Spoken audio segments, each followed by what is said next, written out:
Now come to the ministerial statement. Secretary of State for Foreign and Commonwealth Affairs on COVID-19 update. Secretary of State.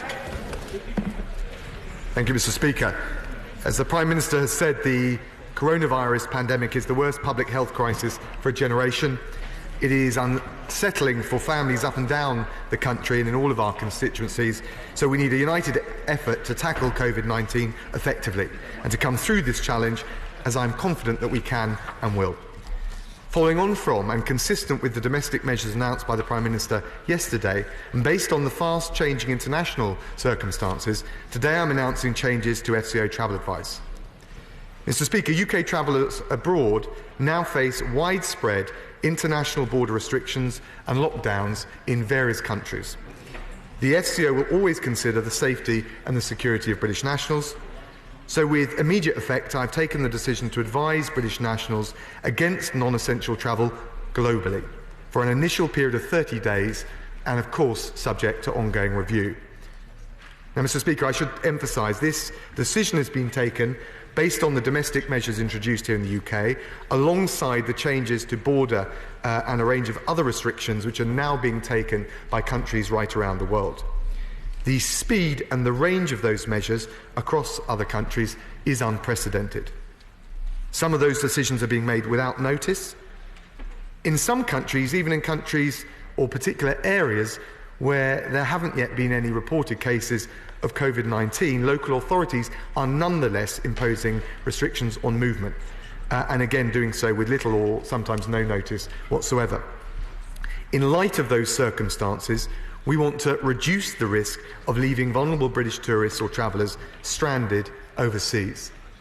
We will, of course, keep this advice under review and amend it as soon as the situation responsibly allows.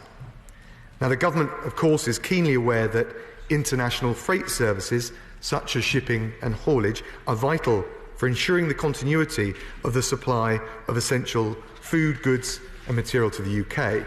So we do regard this kind of travel as essential, and we will work with industry to issue detailed advice which maintains the flow of goods whilst protecting the well-being of staff who are working on those routes. The Department for Transport will be leading this work with the freight sector with the objective of minimising disruption to those routes as far as is possible. At the same time, Mr. Speaker, FCO consular teams are working round the clock to provide the best and the most up-to-date information that we can possibly provide to UK nationals. Just by way of context, in the last week alone, we have made over 430 changes to FCO travel advice, and we will obviously continue to keep it under close and constant review. We're providing support to British nationals who have been impacted by coronavirus while travelling. During the initial outbreak or containment phase, we arranged the repatriation of more than 200 vulnerable British nationals from China between the 31st of January and the 9th of February. And we took that particular action, Mr. Speaker, to support British nationals and control the return of those possibly exposed to COVID-19 at the earliest point in the crisis, when it appeared that the virus might be contained in China. In other cases, like the British nationals affected by COVID-19 infection in the hotel in Tenerife, we worked with travel companies and airlines to ensure that those concerned were safely brought home. Mr. Speaker, we also changed our travel advice to advise people over 70 or with underlying health conditions against travelling on cruises to protect the most at risk from coronavirus. And we have arranged repatriation from cruise ships, including most recently 131 UK nationals who returned from the Grand Princess, which was docked in California, and they arrived home last Wednesday. On the issue of cruises, we've been working intensively with the Cuban authorities and Fred Olsen Cruise Lines to ensure that all of the British nationals are able to return quickly and safely to the UK. In relation to, that's of course the Bremer cruise liner. We're doing all we can to ensure that they return to the UK on flights from the Jose Marti International Airport in Havana within the next 48 hours. I spoke to the Cuban Foreign Minister twice over the weekend, and we are very grateful to the Cuban government for swiftly enabling this operation and for their close cooperation to make sure it could be successful. As well as those repatriations, UK consular teams are working with those who are affected by difficult quarantine conditions, the closure of tourist resorts, for example, in Europe and North Africa, or indeed just when there are new regulations that are introduced in countries where British nationals are visiting. We will do everything in our power to get those British nationals affected the care, the support and the practical advice that they need. Mr. Speaker, we also need to be clear about our capacity to repatriate people from abroad, given the scale of the numbers. We have taken action where necessary, but no one should be under any illusions. It is costly, it is complicated to coordinate, so government-supported repatriations have only been undertaken in exceptional circumstances. Ultimately, the primary responsibility for managing outbreaks of COVID-19 and quarantine measures must rest with the country in which the outbreak has occurred. SCO teams around the world are working urgently to ensure that governments have sensible plans to enable the return of British and other travellers, and crucially, to keep borders open for a sufficient period to enable returns to take place on commercial flights wherever that's possible. Following today's change in travel advice, British nationals who decide that they still need to travel abroad should do so fully aware of the increased risks of doing so. And that obviously includes the risk that they may not be able to get home if travel restrictions are subsequently put in place that they hadn't anticipated. So we urge anyone still considering travel to be realistic about the level of disruption they are willing and able to endure, and to make decisions in light of the unprecedented conditions that we face. Mr. Speaker, today's travel guidance follows the domestic measures announced yesterday. It forms part of our national effort to meet the international challenge presented by coronavirus, a challenge we will rise to as a government, as a country, and I commend this statement to the House. Speaker, and I'd like to thank the Secretary of State for advance sight of his statement. We hear what he says on freight, but could he give us any guidance on what is essential travel when it comes to people? Does it include people coming home? This is a time of immense concern for tens of thousands of British nationals stranded abroad, not just dealing with the stress of trying to get accurate information and make their way home, but doing so facing the ever-present fear of infection. I was contacted yesterday by Tom, one of the 65 British nationals in Cusco, Peru, and which has announced a 15-day state of emergency with its borders closed and the army enforcing a quarantine. Tom's flight to Britain today has been cancelled, and his calls to our embassy in Lima have not been answered. And why is that? Because the embassy itself has decided to close down for 15 days, just when its services were needed most. The Secretary of State said in his statement that our consular teams are working around the clock to provide the best information available to UK nationals. Well, I'm afraid that simply isn't the case in Tom's experience. We have received no advice or assistance, he says. We are all extremely concerned at being stranded here. Across the world, there are tens of thousands of British nationals in the same position as Thomas, and all with the same message for the British government: help bring us home. As far as we're concerned, our travel is essential. And it is no use telling them to rely on advice from the governments in the countries that they are travelling, when our tourists will inevitably be the least of those countries' concerns. Nor is it any use telling them to rely on the instructions of their travel operators, which have all too often in recent weeks been at odds with the official FCO travel advice and driven by the fear of insurance claims and bankruptcy, not by the needs of our citizens. The government cannot keep passing the buck to others, especially when it comes to repatriation. Yes, it's difficult. Yes, it's expensive. But that is the nature of the crisis that we face.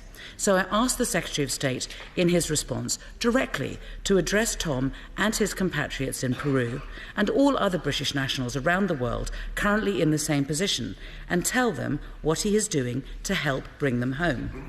Can I ask the Secretary of State to reassure us today that the Foreign Office will learn the lessons from this fiasco by asking itself some very basic questions?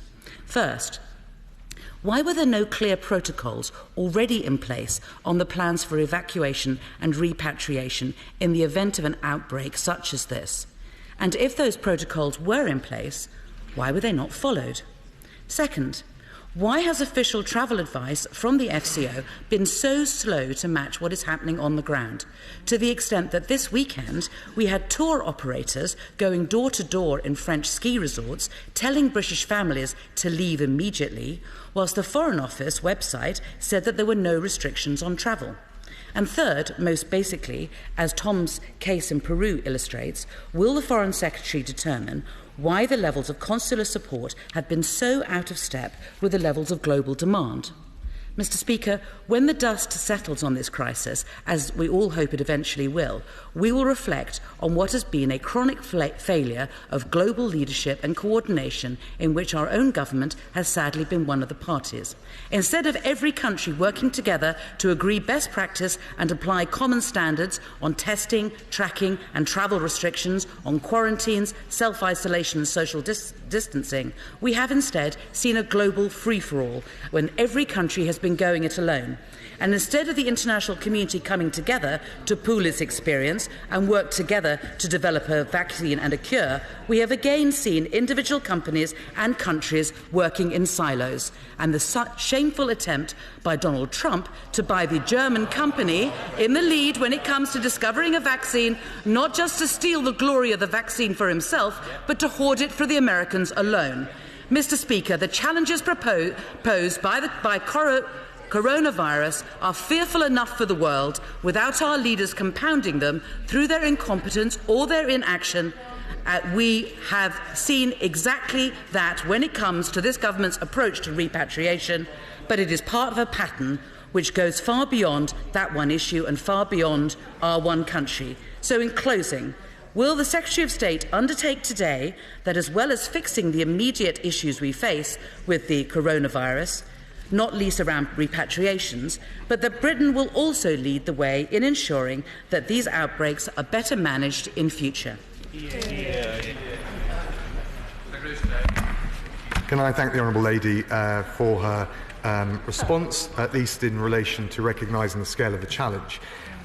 She asked a number of questions, and I'll try and give her as much of a substantive response as I can. She asked about what essential or non-essential travel means. Ultimately, the way travel advice is given by the Foreign Office is that the decision on whether to travel is nonetheless remains an individual decision. Travellers may have urgent, particularly exceptional business, family or commercial or otherwise, and circumstance may differ. But what we are doing is strongly advising against travel globally, and that's partly a reflection of the measures domestically that were announced yesterday around social distancing, but also because we want to limit the number of people, particularly vulnerable people, that find themselves in the plight of not being able to get home because of some of the issues that she's raised.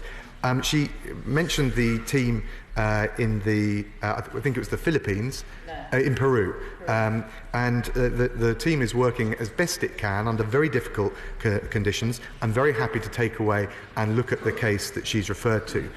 We have a whole range of practical advice for MPs, honourable members of this House, to give advice to their constituents. Our FCO travel advice is obviously available online.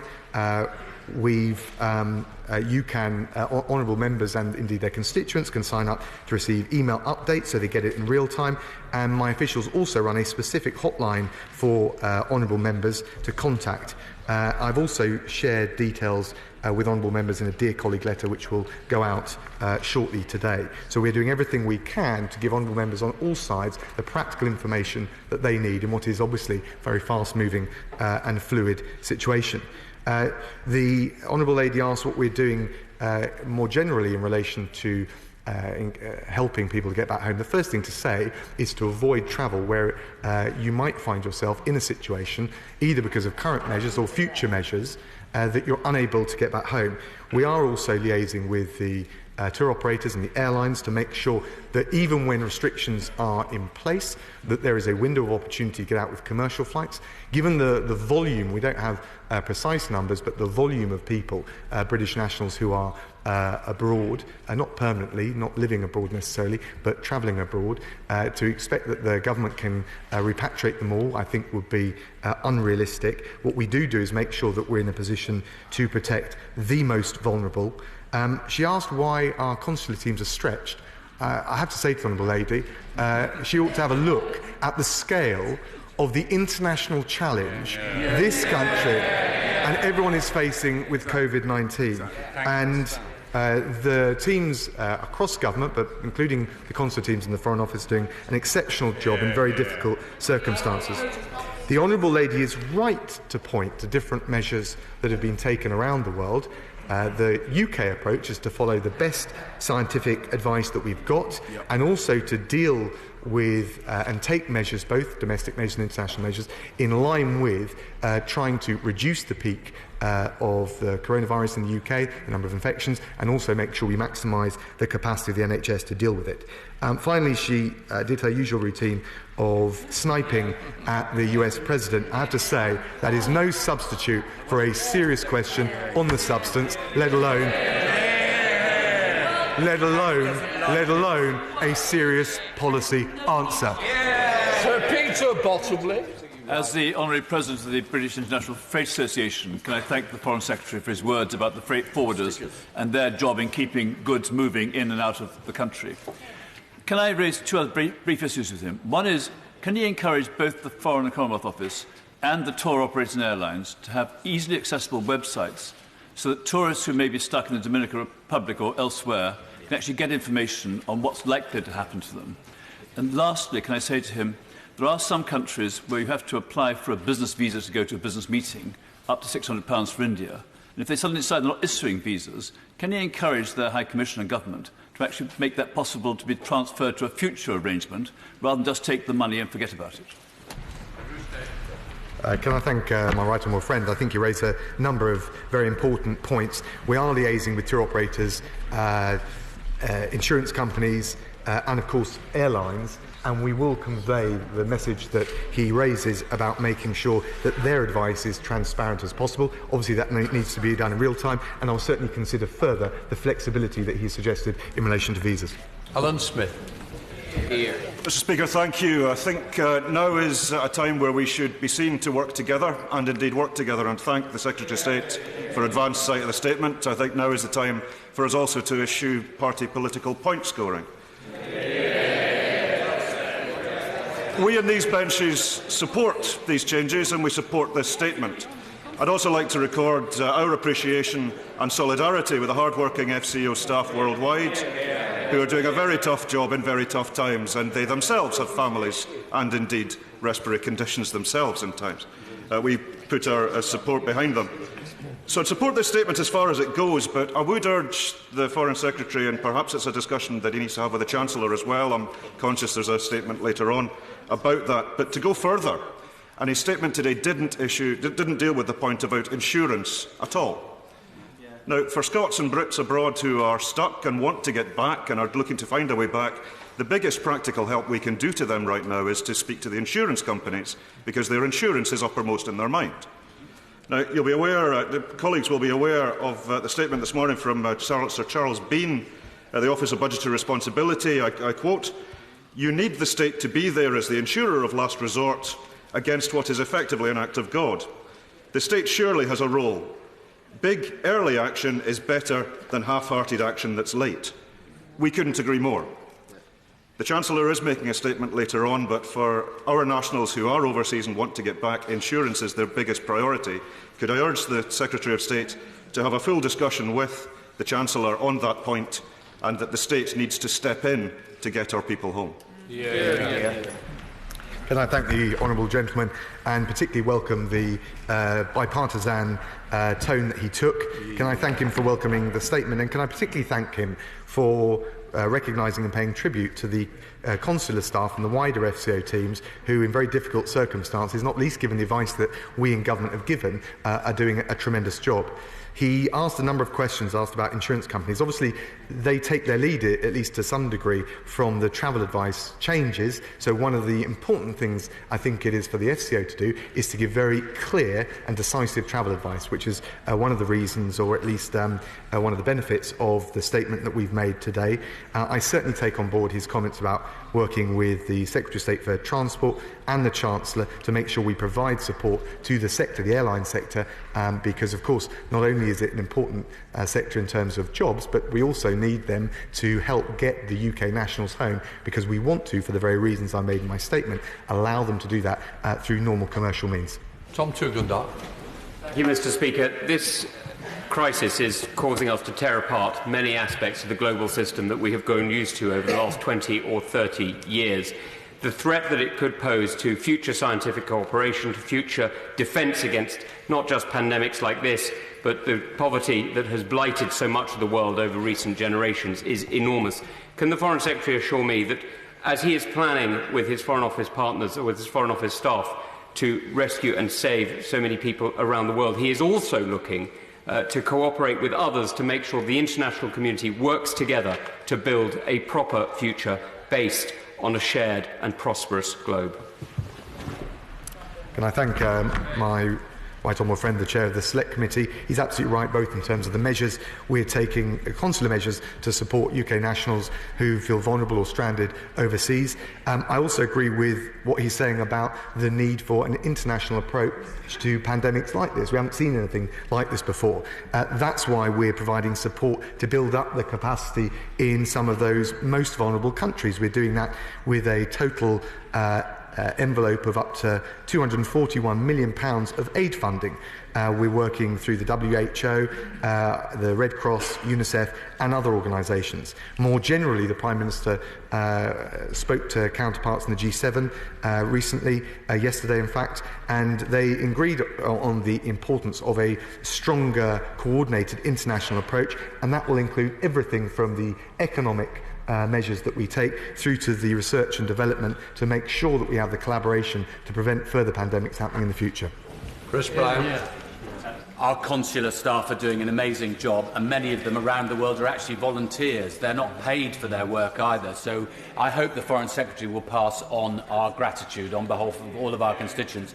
But can I just tease out this issue about people returning home? Because as I understand the Foreign Secretary's advice, it is that if somebody is thinking of travelling abroad now, they should bear in mind that they may not be able to get back. But at the same time, he's saying that people shouldn't necessarily come back now. That seems to be inconsistent. Well, can I first of all thank the honourable gentleman for what he said in relation to consular staff. We will pass it on, and it does matter that we can have cross-party support for the essential work that all of our public services are doing. He's asked about travel advice. Obviously, we're advising against all but essential travel globally. It is up to individuals who find themselves to make the individual judgment calls. It will depend on their personal circumstances. It will depend on the availability of commercial flights. And in the last resort, we've been able to provide the repatriation of flights. That is getting more difficult. So we will continue to provide the support, the advice, but ultimately some of those judgment calls will remain an individual decision to be made. Thank you, Mr. Speaker. I'd like to follow up what the Secretary of State was saying about ferries and the Department of Transport in relation to the UK. Two questions. Will the government please relax today competition law to allow discussion between the three cross-Solent ferry operators to build a resilience plan? They will be in breach of the law if they do not, and lives could depend on it if our ferry services fall over. Secondly, will the government support today the MCA to allow for people to sit in cars during ferry journeys in the UK to protect at-risk groups and for social distancing purpose? Thank you. I thank honourable friend. He, as ever, raises very important and excellent practical points. They are mainly, I have to say, for the Secretary of State for Transport, but he is, I can reassure honourable friend, he is talking to the ferry operators as well as the airliners and working together to make sure we get not just the clearest advice, but the most practical advice, so that our constituents and indeed people travelling to the UK or from the UK can make the decisions that they need to make. Just to help the House, I'm expecting to run this to around 2 o'clock. Alistair Carmichael. The Foreign Secretary is absolutely right. Repatriation is a complex and costly business.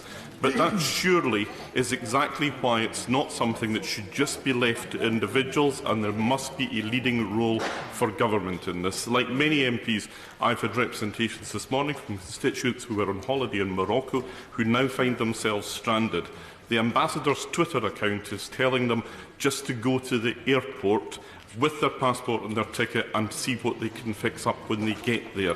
We realise that the consular services are under stress, but surely this is a moment where they have to have every possible resource to provide the best possible information for our constituents. Well, can I thank the Right Honourable Gentleman? I totally agree with him.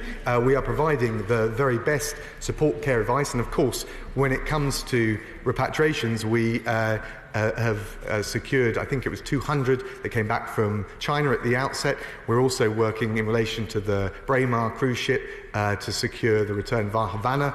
I think it's the most intense diplomacy I've had with my Cuban opposite number in my time, but actually I have to say hugely welcome because they've been very cooperative. So we will do everything that we can. Of course, the point I would make to the Right Honourable Gentleman, the situation is very fluid. The decisions that are being made on the ground in countries like the one he suggested often happening very rapidly, and the challenge for airliners but also for the FCO and the consular advice and support we provide is just to make sure that we can respond not just as quickly as possible but as effectively as possible. Alicia Cairns. With me that when we talk about the different approach being taken by different countries, the UK has to focus on what is right for our country at the right time. And uniquely, we are using behavioural science, which many are not doing. And we need the right response for our culture and the way our people behave, not one transported from another country.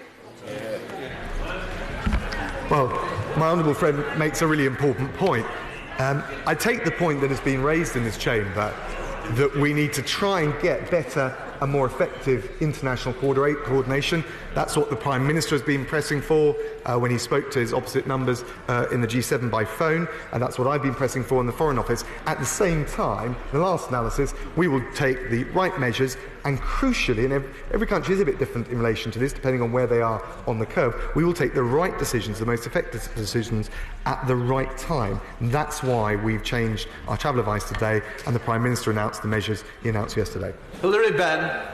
Very much indeed, Mr. Speaker. The Foreign Secretary rightly said that the government doesn't want British nationals to be stranded overseas, but has, of course, referred to the practical difficulties of getting them all home. Could he tell us what are the exceptional circumstances in which the government would be prepared to act to bring British nationals home, because that will help to inform decisions that individuals make about any travel plans they have? Can I thank the Right Honourable Member? So I think that constituents reading the FCO travel advice ought to take it on its own terms, not on the basis of any potential last resort contingency measures that may be taken down the line. Obviously, we're very mindful of the vulnerability of all of our constituents, like, for example, on the Braemar cruise ship, which has struggled to find a place to dock in order that we can repatriate the substantial number of UK nationals back to the UK. But the decision will have to be taken on an individual basis by all of our constituents and people up and down the country. What we do is provide the clearest guidance, and unless there is a very good reason, an essential reason to travel, we're saying don't take the risk now because you're at a heightened risk of being stranded in the future. Dr. Andrew Morrison. The Foreign Minister has been issuing plaintive appeals on social media for medical supplies to assist in his sanctions-hit country. Setting aside Javad Zarif's accompanying rant against America, what does my right honourable friend think can be done to assist the people of Iran at this difficult time, particularly around sanctions, JCPOA and the IMS debt? Can I thank my honourable friend and pay tribute to his excellent tenure as Minister, and I thoroughly enjoyed working with him, and of course he's an expert in this field. Let's be very clear about it. The ultimate ultimate responsibility for the predicament that Iran faces is the decisions and the choices by their government in Iran. What we do is make clear that, and we've supported Iran in relation to coronavirus with aid funding, because we recognise that this is an exceptional time, an exceptional period. But fundamentally, beyond the humanitarian assistance and other aid funding that we would provide in those circumstances, the decisions that Iran take will be the ones that will get them out of the hole, the cul-de-sac that they lie in. And in particular right now, as I made clear to the Foreign Minister on the phone yesterday, we expect UK dual nationals in detention in Iran to be released as soon as possible, not least given the heightened risk from COVID-19 which is in those prisons. Janet Davey. Thank you, Mr Speaker. I thank the Foreign Secretary for updating the House to do with coronavirus overseas. Now, I have constituents that are in Morocco as well, and one family is with a 4-month-old baby. And I just want to ask, really, are there any plans to bring people back from Morocco? And with this exceptional type of circumstances, would it contribute to any of the decisions that the government will make? Well, can I thank the Honourable Lady? And of course, anyone in those circumstances will feel anxious and distressed. We will certainly see if we can provide as much support, consular and otherwise, to her constituent as possible. If she'd like to contact me afterwards, or any of the ministerial team, we will take up that case directly. More generally, it will always depend on the restrictions that are being imposed, partly by the governments themselves, including in Morocco, and then also the availability of commercial airlines coming out. What we want to do, what I've been working with the Transport Secretary to achieve, is give clear advice to our constituents, if you like, as a consumer of travel services, but also make sure that we're leaving the window open for commercial airlines to operate, because that is the surest means of getting the number of people back from difficult or vulnerable positions as possible. That is the only way we're going to be able to achieve it. So we do need to keep those commercial lines operating. Heather Wheeler. Mr Speaker, my right honourable friend and all the team are working so hard on our consular services too. Unfortunately, we are hearing about certain embassies being shut. The embassy in Kiev is shut, and it's £1.80 a minute to phone the FCO hotline, and it's a 58-minute delay. So is there anything else that my honourable friends can do to help my constituent who's stuck in Kiev, please? Can I thank the Honourable Lady and also pay tribute to her work at the FCO, where she was a doughty Foreign Minister. There's a whole range of practical details about how we can support our constituents that find themselves in difficult positions. I can certainly ask the Minister covering the wider European neighbourhood to speak and see what further can be done in her case. There is travel advice online. There is a specific hotline for parliamentarians. I don't know whether she's had a chance to access that yet. And if there is any further support, I'm very happy to make sure that I and the ministerial team provide it. Yes, it does. Caroline Harris. Thank you, Mr Speaker. I would like to add my thanks to the FCO staff who are working under really difficult circumstances. But can the Foreign Secretary advise my constituents, Tony and Jill Long, currently stuck in Cyprus? Their flights are cancelled, their hotel room needs vacating, their insurance is about to expire, and the insurance company are only offering to pay retrospective costs when they return to the UK. Thank you, Honourable Lady. We'll look at all of these cases, in particular where there's a groundswell of UK nationals and constituents being stranded. What we, as I've already informed the House, what we're trying to do is make sure that the reasons why those flights aren't running in and out can be addressed, whether it's the domestic measures that have been announced. The EU has announced measures yesterday, but have exempt the United Kingdom, so that's welcome. And we will continue to work with those local authorities, but also with the airliners, to make sure that there are as many flights as possible to relieve constituents like hers. Richard Drax. Mr Speaker, can I congratulate my right honourable friend for the calm way he's dealing with a situation that is really historic. Can I also raise a point raised by the SNP benches on insurance? Head teachers across the land are raising or have organised trips along with parents who put in a lot of money. And a school down in my constituency, they spent £140,000 getting children out skiing. Now, the insurance companies are referring them to the travel companies, and the travel companies are saying there's no chance of getting their money back unless the FCO specifically restrict travel to that location. Could my right honourable friend just clarify to all the schools across the land, not just in my constituency, what the situation is and what chance they have of getting their money back? Can I thank my honourable friend and also thank him for the way in which he's raised his question. Of course, the insurance industry make their decisions in a commercial way. Obviously, we and the Transport Secretary are liaising very closely with them, but certainly the call has been made to the Foreign Office to give as clear advice as possible. So we are saying, not least with the Easter holidays coming up, we're advising against all but essential travel globally. Of course, we're not going to make decisions for individual people or families or indeed schools, but it would seem to me that those are the kinds of trips that would have to now be looked at, and we would expect the insurance and the airline industry to follow based on that very clear advice we've now given. Dr Philippa Whitford. Thank you very much, Mr Speaker. The Foreign Secretary mentioned that the government have been consulting with the G7, but they have not been consulting with European governments through the European Centre for Disease Control. So can I ask, apart from ideological reasons, why not? They are very concerned that the focus here has been on behavioural science and not epidemiology. Hear, hear. Right. Can I thank the Honourable Lady? I think she asked a perfectly reasonable question. Can I reassure her we are taking the best scientific advice that we've got in the UK. The circumstances in different countries will change. Part of that is about the timing and the peak within which the coronavirus hits an individual country. And can I also just address, she said, talked about the cooperation with the EU partners. I am consistently on the phone talking to all of our European partners to make sure that on all of these issues, from the multilateral drive to tackle coronavirus with support for vulnerable countries, research and development, but also the particular logistical issues with getting constituents home, the diplomacy with our European friends has never been more intense. Caroline Knowles. Thank you, Mr Speaker. My constituent Jamie Harris is stranded on the MV Ocean Endeavour off the coast of Argentina.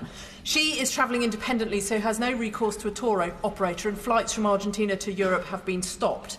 Will my right honourable friend consider working with flight companies like British Airways, and there are many others, to look at ways that we can bring constituents home when there simply is no other alternative for them? Can I thank honourable friend? She makes a good point. Of course, for those in South America more generally, there have been a range of concerns in different countries. Fundamentally, we want to encourage, as I've explained, commercial operators to keep running, because that is the way of easing and repatriating people at scale. But of course, we will look and we will liaise with the airline operators, and the Transport Secretary is already doing that, to make sure that where there are gaps, we can always provide as much support as possible for vulnerable or stranded constituents. David Lammy. My constituent, Sarah Goodman, is stuck in Morocco. She travelled with friends just on Saturday and now is subject to a ban. I've also heard from students on years abroad who are stranded. Can the Secretary of State work on his website to update British nationals who find themselves stranded abroad? And can there be a global strategy? Because there must be people from abroad stuck in our own country who'd like to return home. Yes, he's absolutely right, and there have been, I think, another honourable member has raised the issue of Morocco, and the African Minister will look at those cases, and I'm sure very happy and able and willing to look at the case that he raises. He makes a good point about the communication. Of course, we're constantly looking to make sure that through the helpline, but also the online advice, that people can get advice in real time. Constituents and honourable members can sign up to receive email updates so that they get them, or indeed follow on Twitter and Facebook. Of course, there is an inherent challenge, which is the pace at which some of these changes are being made, but we're doing everything that we can to make sure that we give updated FCO advice in real time. Andrew Bowie. Speaker, I thank my right honourable friend for a statement. Can I ask if there's been any discussion with the oil and gas sector or individual oil and gas companies, given the huge amount of British nationals and their families, many coming from the north east of Scotland, working and living overseas at this time? Can I thank the honourable member? He raises rightly an issue in relation to employees of a particular sector. We are engaged very closely with those big employers around the world. They're in, and I'm careful to say this, they're in a relatively more comfortable position than others who are either travelling for a short period of time or temporarily. So the priority has been on the most vulnerable or those that might find themselves at risk of being stranded. That's why we've taken the advice today. But he's absolutely right, and we are engaging with substantial employers overseas to see how we can work together to provide the best support for their constituents. Thank you, Mr. Speaker. Can I also pay tribute to the FCO staff, including the one who took my call last night at midnight to deal with my constituent's son who's trapped in Guatemala City, where the British embassy appears to be closed and there are no commercial flights operating. But can I urge the Foreign Secretary to change one thing which came out of that call, which is that they do not appear to be taking details of British citizens who are trapped abroad and whether indeed they have any special needs or what their conditions are, medical needs and so on. If he doesn't have that information, he's not going to be able to triage for either emergency repatriation flights, emergency assistance or other sorts. Please start taking that information and build up a database so we know exactly how many British citizens are trapped, where and what their conditions are. Can I thank the honourable gentleman both for the warm words he said about the FCO's effort, but also the practical advice he's given us. We will certainly take that back. One point I'll just mention is we're not talking about tens of thousands, we're talking about hundreds of thousands abroad, and therefore, yes, we need to work up as granular a picture of the vulnerabilities as possible, but we also, and that's the reason for our, one of the contributing factors for the change of the travel laws, we also need to give a clear message that people need to be realistic about, given the scale of that challenge, given the unprecedented nature of COVID-19, what we can do. Thank you, Mr. Speaker. Following his comments about Iran, does he know if Nazanin Zaghari Ratcliffe is amongst the political prisoners that Iran has today released? And does not the ability of a highly dangerous disease to spread through a prison not highlight the immorality of detaining people who are wholly innocent? Can I just say to my right honourable friend, he did an incredible job, not only as Foreign Secretary, but in particular pushing and pressing not just for Nazanin's release, but for all of our dual nationals suffering in Tehran. I spoke to the Foreign Minister yesterday. I've made clear, not least as Iran considers releasing prisoners on a pretty large scale, that there is no excuse for not releasing all of the UK dual nationals on furlough. We are waiting for confirmation in relation to individual cases, but I can assure him that we're getting, I want to be careful and wait till I've got actual confirmation, but this is a high priority for the government, and I raised it, as I said, with Foreign Minister Zarif yesterday. Angela Reid. Mr. Speaker, can I compliment the Foreign Secretary on making it clear that essential travel includes the freight services which will keep our supermarkets stocked with food. And whilst I recognise that the Department of Transport will be dealing with this, could he have some words of reassurance for those who do long-haul freight travelling through Europe, that they're not going to be stranded if they're keeping our food supplies up to date and with us? Well, can I thank the Honourable Lady for the question, the way that she's raised it. Can I thank her for complimenting the FCO and consular advice. She's absolutely right, and I talked about it with the Transport Secretary and the Prime Minister this morning, the importance of keeping freight flowing, but also, if you're going to do that, making sure that we safeguard the workers that are doing that. Can I also just give her the reassurance in relation to the proposals, the recommendations announced by the President of the European Commission yesterday, which will be considered by the European Council today in relation to the 30-day travel ban for all but essential travel, that medical staff and transporters of goods would be exempt, as well, of course, as UK nationals. Kevin Holding-Ray. Mr. Speaker, my constituent Kate Jackson is currently aboard the Silver Seas cruise line. It's been refused entry to a number of ports. It's now heading to Darwin, which is expected to be able to dock there, but there's no availability, Darwin, Australia, that is, no availability of flights back from Australia to the UK. Would my rational friend do all he can to repatriate Kate Jackson and her fellow British citizens? Can I thank my honourable friend? I'm aware of that case. We're working actively on it. Of course, as with all of the cruise ships, The challenge has been to find a place for them to dock, and then also to get, not least given the international component on these cruise ships, international commercial flights home. We are very much focused on it, and I hope to be able to say something more on that particular cruise ship shortly. Ben Bradshaw. The last thing our country and economy need on top of coronavirus is the further shock of a hard or no deal Brexit at the end of this year. So will he and his EU colleagues urgently agree an extension to the current Brexit transition period so that the government and business can focus 100% on the emergency in front of us? Absolutely. Can I thank the right honourable gentleman? I think, if anything, this shows, not least in our collaboration with Cuban government, which doesn't happen at the level of intensity it has in recent days very often, actually with our close European partners, the case for intensive diplomacy to get this deal done and move on and take the relationship to the next level. Karen Bradley. I thank my right honourable friend for his statement, but could I ask him for reassurance from my constituent Tracy Wood, who contacted me last night regarding her son. He's a Manchester University placement student, currently in Panama. There are no flights in and out of Panama. He's running out of money, and the embassy had advised him to travel via another country. He simply doesn't know where to go because he doesn't know which border will be closed next. Could he please provide reassurance to Mrs Wood? Thank my right honourable friend, and say first of all, very difficult in those circumstances, particularly travelling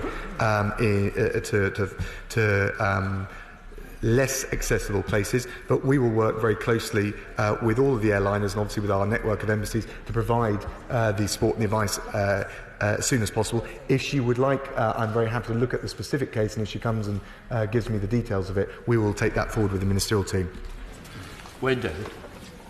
I have three constituents from Bargoy who are stranded in Krakow, and because Poland has closed its international borders, they don't know how long they will be in that country. Can I ask the Secretary of State if he will put together a comprehensive database of all British citizens who are affected in this way, and ensure that basic communication at some point in the not too distant future is sent out to all those individuals? Well, can I say to the honourable gentleman that we do already have a means of doing that. People can sign up for real-time updates, and indeed MPs, honourable members can as well. I appreciate the difficult situation in Poland. We are working, as I've already said, with all of our European colleagues to make sure that in relation to UK nationals or indeed other nationals that are here, that we can make sure they can get home where they need to. Jason McCartney. Thank you, Mr Speaker. Can I praise the Foreign Secretary for his statesmanlike approach this morning? And can I also thank the SNP spokesman as well for his constructive approach? It's really good to see opposition people, politicians, rising to the occasion, just as our constituents want us to during this crisis. Mr Speaker, I have constituents stranded in Morocco and Vietnam. Can we please make sure that helplines at consulates and embassies are manned 24 hours to help our constituents, and with constituents as well in Portugal in a motorhome looking to get home, can we also make sure that provisions are made for crossing borders for those wanting to come home across land borders? Can I thank the honourable friend and also agree with him on the importance of having, within the confines of a democratic institution like this, as constructive approach to this, because it will make it more effective. We will look very carefully at all the issues that he raised. He mentioned, I think he mentioned Vietnam as one of the difficult areas. We're aware, as ministers have already made clear, of a number of British nationals in quarantine, some in hotels, some in other quarantine facilities. We're in very close contact with the Vietnamese authorities. We're providing assistance to all those affected, and we're hoping to see them moved to improved and better facilities as soon as possible. That's just one illustration in pretty difficult, challenging conditions where we're working very hard to try and make sure his constituents and many others get the care, the advice and the support they need. Kirsten Oswald. It's very clear, listening to the contributions from across the House, that there are citizens stuck in many and varied countries, far-reaching countries across the world. What plans does the Secretary of State have to work with European partners, specifically to bring people in far-flung places back as a partnership approach? She raised an excellent point, and we do need to work in partnership. We did that in relation to the flights from Wuhan at the outset of the crisis, if I can put it that way. We've done it in relation to the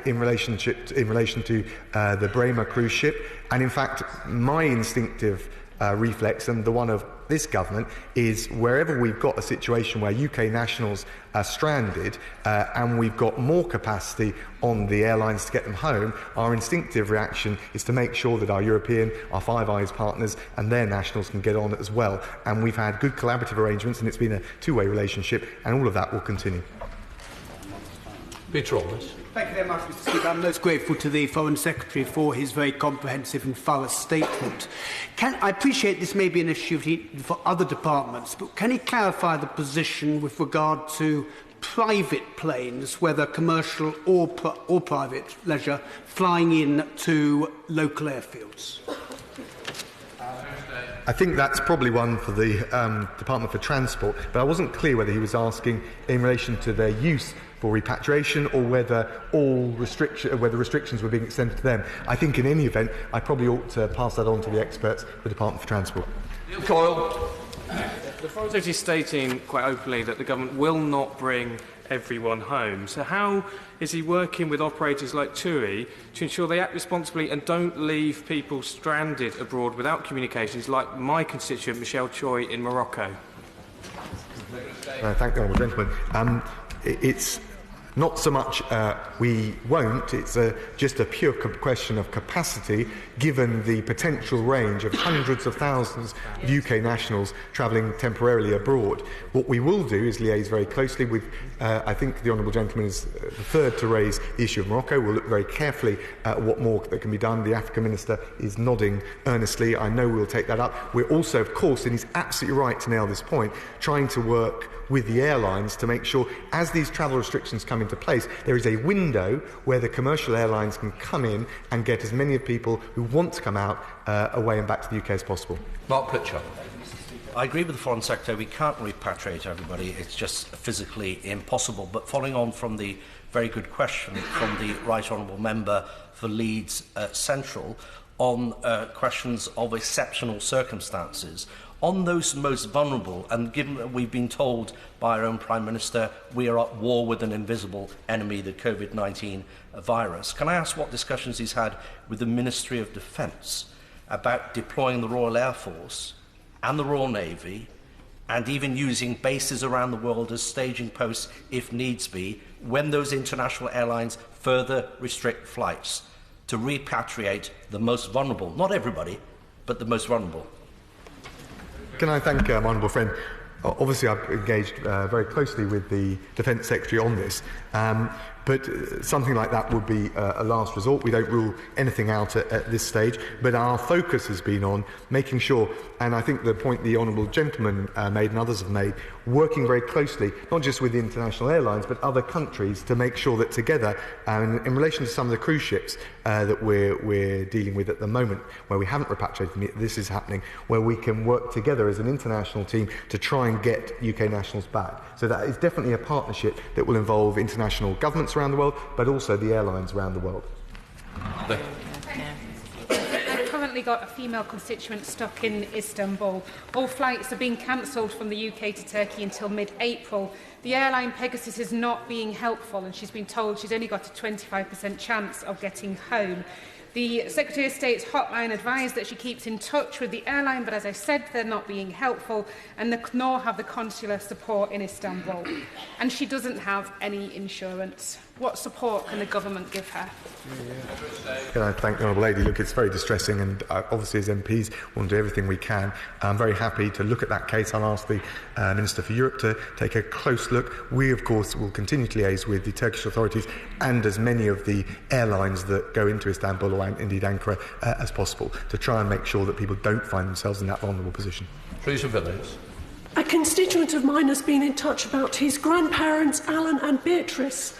Beatrice is 86, Alan is 89, and they are trapped on board the Silver Shadow cruise ship, which is quarantined off Recife in Brazil.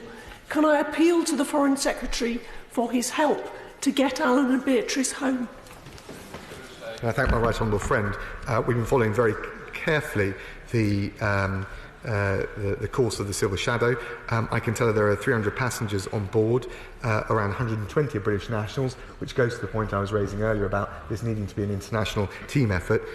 Royal Caribbean, the parent company of the ship, has indicated that they will offer at least 3 charter flights to get passengers home, one to the UK, one to the US, one to Canada, and possibly also one to Australia. That gives her a sense not just of the challenge we face, but also how we're striving every sinew to deal with constituents like her own.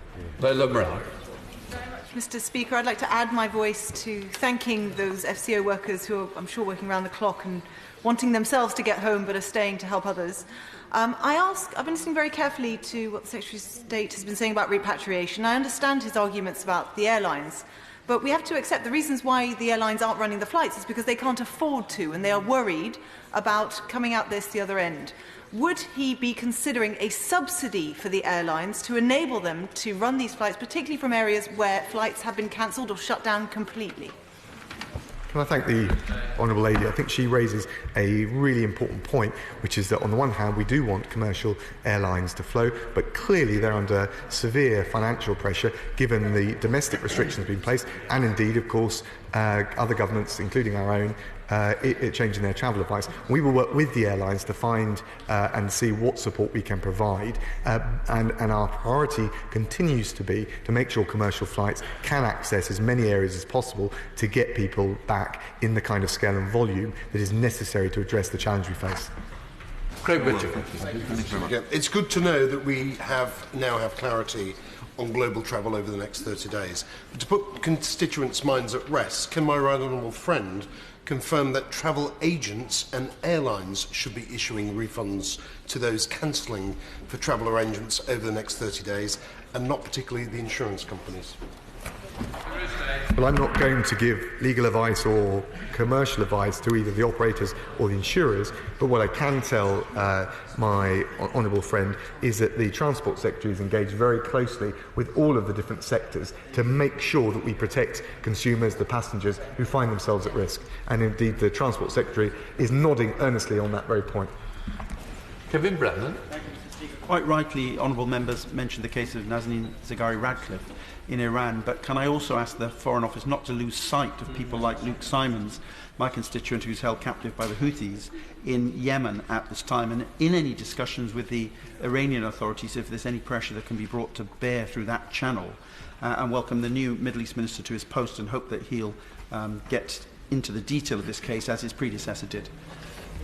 I thank the honourable gentleman. He's absolutely right. And just to be clear, when I speak to any of our Iranian interlocutors, we raise every case of dual nationals or indeed the British Council employee that has been detained. And of course that applies consistently across the board, and I know the Middle East Minister will be very happy to meet with the honourable gentleman to discuss the specific case, and I will always be willing to raise it and try and secure the release of all of our nationals and dual nationals in those terrible conditions across the world.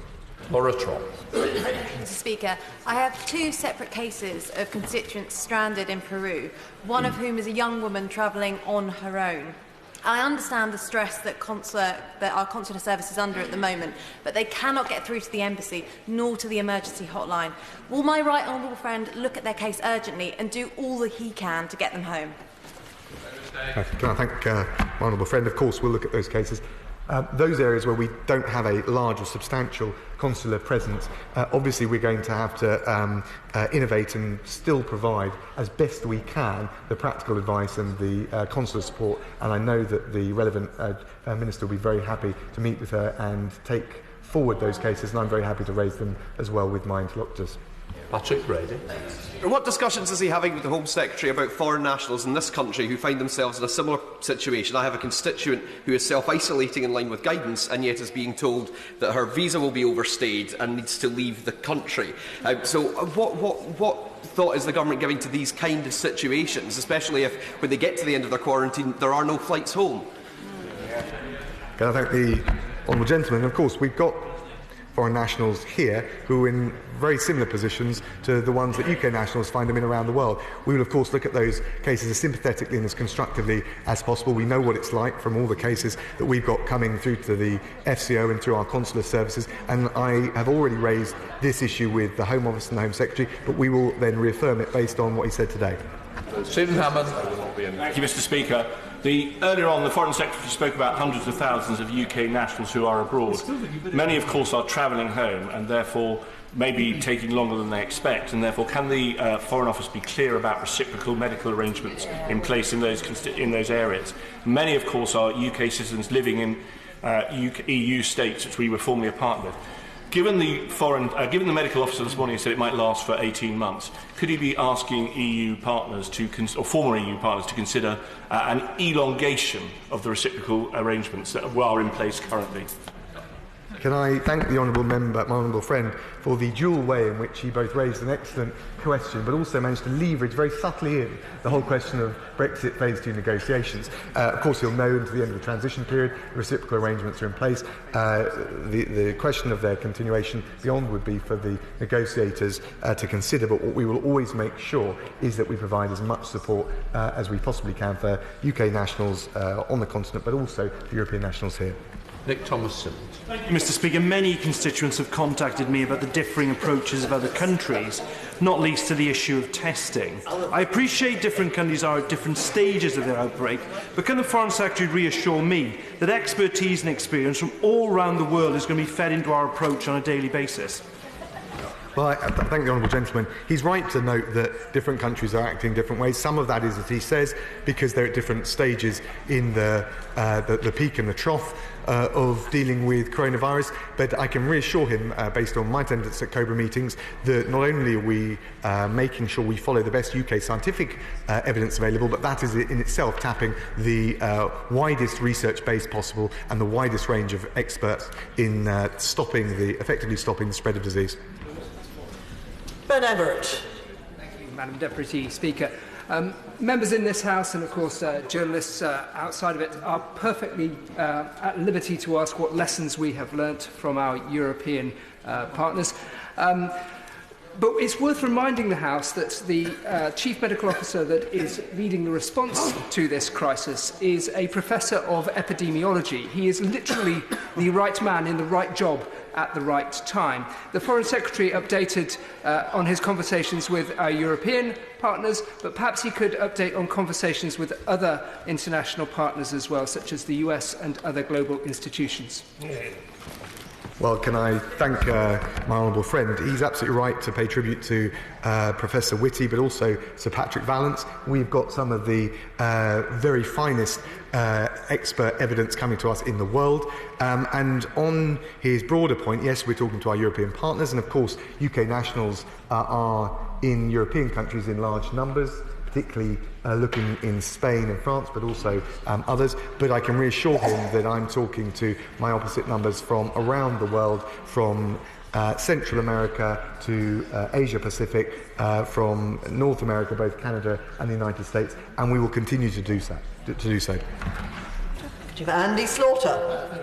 Deputy Speaker, those of us who represent large numbers of EU citizens are hearing concerning accounts of what's happening in their home countries. There are towns in northern Italy of a similar size to many of our constituencies that have seen thousands of cases of the virus and hundreds of deaths. I assume the Foreign Secretary is getting like responses from our embassies around the world. Are these being used to inform the UK response, even if that's a worst-case scenario?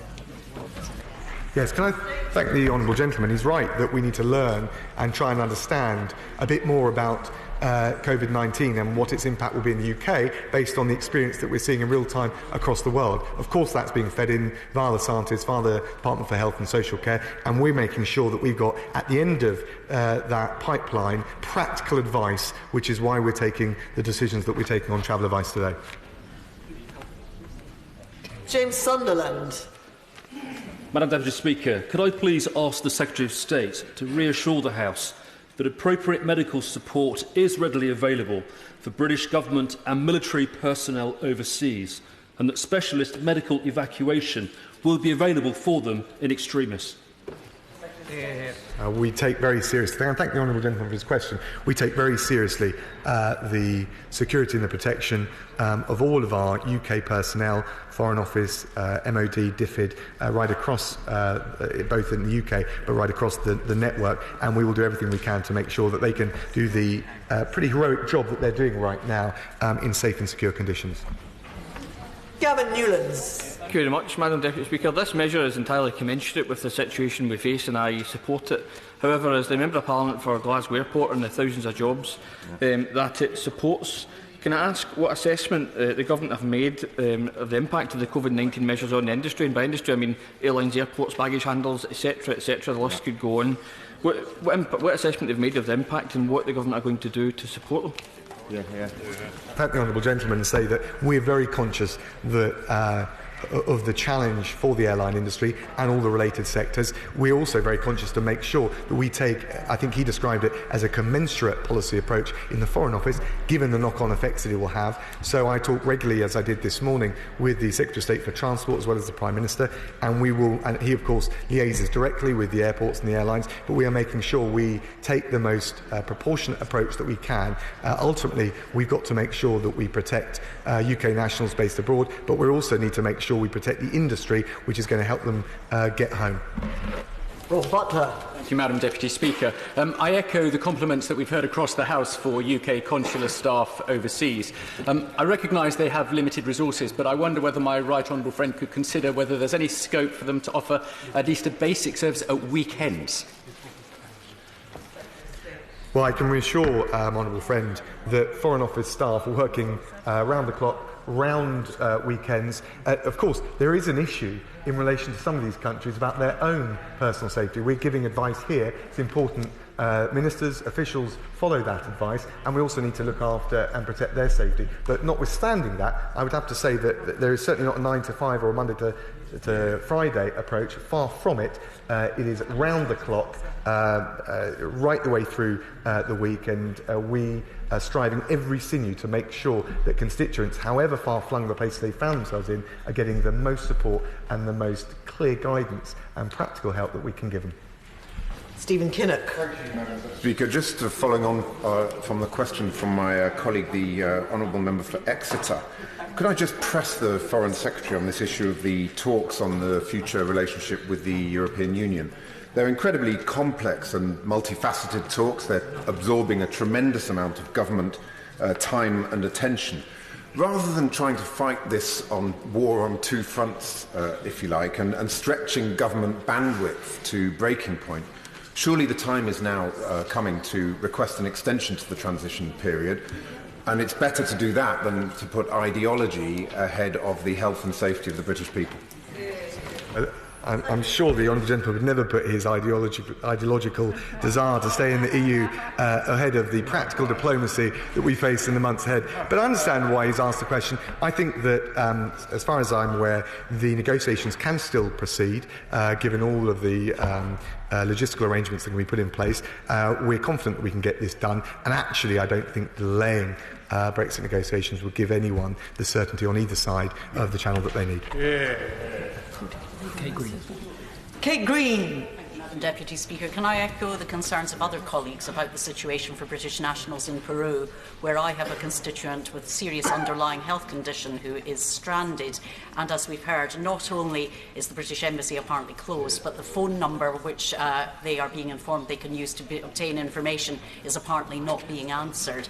In addition to needing information about how they can be assisted to leave the country, they need assistance and information while they remain in the country, including about access to healthcare. Can the Foreign Secretary take a very careful look at the situation in Peru?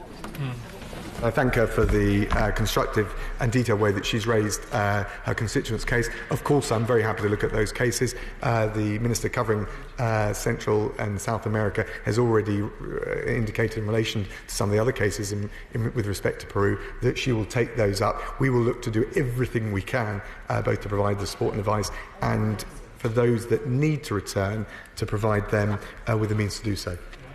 Tim Farron. Thank you. I've written to him about my constituent, Eddie, who's 19, who's stranded in Morocco. I hope he will intervene to bring him and others home. But travel is also vital for the nation's supplies. 45% of the food that Britain eats comes from overseas and is imported. So will the government do two things? First of all, make a statement very, very soon on how it's going to protect those supply lines to give the nation confidence in its food supplies, and then secondly, do everything it can to back Britain's farmers so they can increase production to keep us all well fed.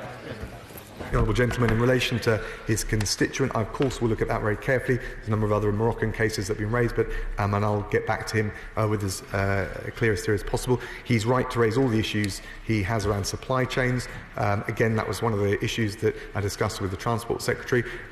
We are very mindful, and if you will have heard the changes to the travel advice that I've announced, they will not apply to freight. So we are very mindful in everything we do to keep those supply chains open, and we'll continue to look at that. And he also makes a very good and important point about food supply and frankly the opportunities for UK-based suppliers to rise to meet some of the demand or the supply that will be curtailed as a result of COVID-19. Navendra Mishra. Thank you, Madam Deputy Speaker. I've written to the Secretary of State regarding a constituent stranded in Austria, and I'm told there's a lack of testing kits and issues around travelling back. Adding to that, there's already enough chaos around the issue of repatriation, and that is even before the majority of countries move into emergency lockdown phases or close their tourist venues. Can the Secretary of State confirm that the Foreign Office has all the resources it needs to provide extra consular support, and it is very likely that UK nationals will be caught up in these fast-moving situations? Yeah. Thank him for this question. Of course, we'll look very carefully at any case. He's written to me on about constituents in Austria. There's no doubt about it that the Foreign Office, as with the rest of government, most obviously the NHS, is going to come under pressure. The key thing is that we have got the means and the agility to prioritise, to make sure that dealing with COVID-19 is the top priority as we go through this challenge. I'm very clear the Foreign Office will do everything we can to protect our constituents, UK nationals abroad, and also make sure that we work with our international partners to rise to this challenge, get through it, and then move on so that we can get back to some semblance of normality. Jim Shannon. Deputy Speaker. First of all, can I thank the Minister for his commitment and for him and his staff's sterling efforts on behalf.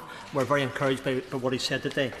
Minister, in the island of Ireland, both north and south, people travel from Northern Ireland southwards to attend churches, to participate in meetings, to preach at meetings. Can the Minister give us some direction what should happen? People across all of Northern Ireland wish to know, should they attend their churches? Should their churches be suspended or closed? What should we do?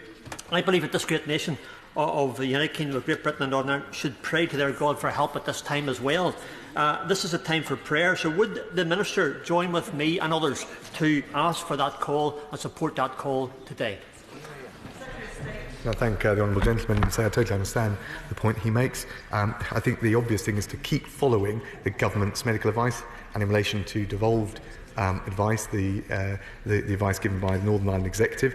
Can I also give him reassurance in relation to the latest announcement by the Irish Government that all persons entering Ireland from overseas will be asked to self-quarantine for 14 days. That will not apply to Northern Ireland by virtue of the land border, and the Irish believe that as a result of the land border they can maintain social distancing. So I hope that gives his constituents, and indeed the people of Northern Ireland, a measure of reassurance. Clive Betts. Thank you, Madam Deputy Speaker. I appreciate the Foreign Secretary may have to raise this issue that I'm raising with him with other colleagues, but people are naturally drawing comparisons between the actions in this country, say, of advice against going to pubs and restaurants and places of entertainment, with the position in France and other countries where such visits are banned completely. Would he appreciate that does cause confusion for people, and also businesses in this country are more likely to put at risk of failure because of the less rigorous position we are taking? Can I thank the honourable gentleman? I understand the point he's raised, and I think it's a fair question. But the reason is, first of all, because we're following the scientific advice that applies to the UK, and second of all, that COVID-19 is affecting different countries at different paces, and some of them are at a different place on the curve in terms of the spread of of coronavirus than the UK. So we will make the right decisions at the right time for the best interests of people in this country, including our businesses, and we'll do it based on the scientific advice, which is very carefully taking into account the different approaches and the different pace at which they're trying to deal with coronavirus in Europe, but also across the world. Karen Buck. Whilst hugely appreciative of the pressure that consular staff are under, for everybody who has a loved one, particularly a vulnerable loved one, trapped in this situation, it is the end of the world. I have a constituent on the Silver Spring cruise ship outside Darwin, who is 78 years old and extremely poor health, and we are being told that there are issues about the financial viability of the cruise line and the safety of supplies. I have a constituent in Peru who has multiple problems and whose mother is desperate. I have a case in from Morocco this morning. They are coming in every few hours. Can the Minister help with those? And can we also be assured that there is a review taking place of capacity so that we can urgently upscale it, at least for these coming weeks? Can I thank the Honourable Lady? Can I reassure her that in both the cases that she's referred to, we're actively looking at the solutions that we can provide for UK nationals. She's right to raise the issue of scalable support. I'm making sure that all the resource that is available is going to be focused on coronavirus in the weeks ahead. So, of course, there's an element of scalability. We've got the resilience to get through this crisis, and I'm confident that we will. Alison Thewlis. Speaker, I want to raise another case of people stuck in Morocco. I have a case raised with me today of a family with 3 young children who I understand were due to fly back on the 24th of March, but flights have now been suspended. Could I have some clarity on when they can come home to Glasgow, because they are stockpiling food at the moment and just don't know when they can get back? What advice can he offer? Well, can I say that the Africa Minister has already made clear he's going to follow up on all of those cases, so we will certainly look at the case of the Honourable Lady's constituent, follow the real-time advice. I'm writing to all honourable members with the practical advice how they can stay up to date with real-time, and we will continue to give the Honourable Lady, and as indeed all honourable members, as much advice as swiftly as possible to provide for the safety but also the return of her constituents. Mike Ainsbury. Thank you, Madam Deputy Speaker. Many constituents up and down the country are doing the right and inevitable thing and cancelling Easter holidays. But far too many are doing the hokey-pokey between the travel agents, the advice from the FCO and the insurance companies. What more can the Secretary of State do to give people a nudge in the right direction?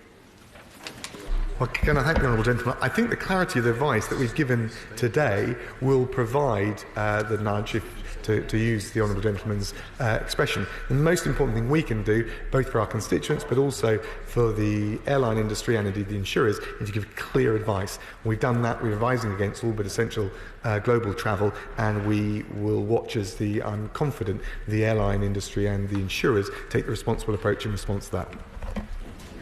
Alan Brown.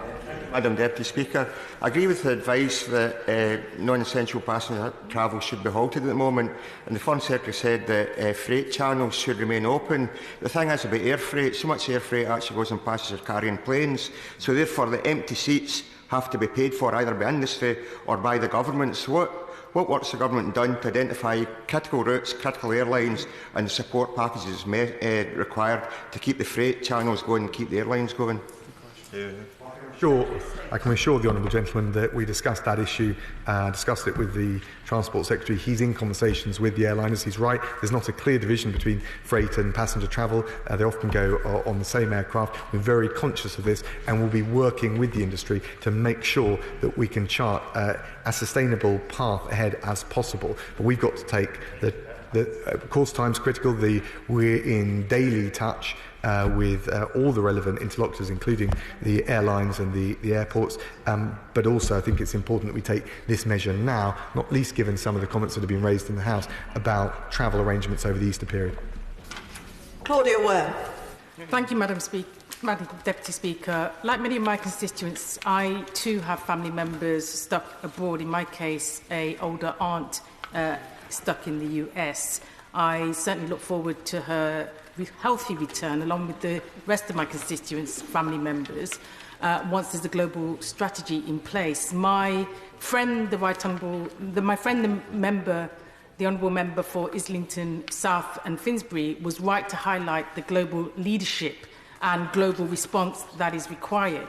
And in that regard, is it not one of the other lessons that we must learn from the COVID-19, the need for a joint mechanism to guide coordinated global efforts on the development, testing and rollout of potential cures and vaccines, potentially with the establishment of a dedicated body responsible for this work? Would the Foreign Secretary undertake to look into that proposal today? Well, I thank the Honourable Lady for the emphasis she puts on international coordination.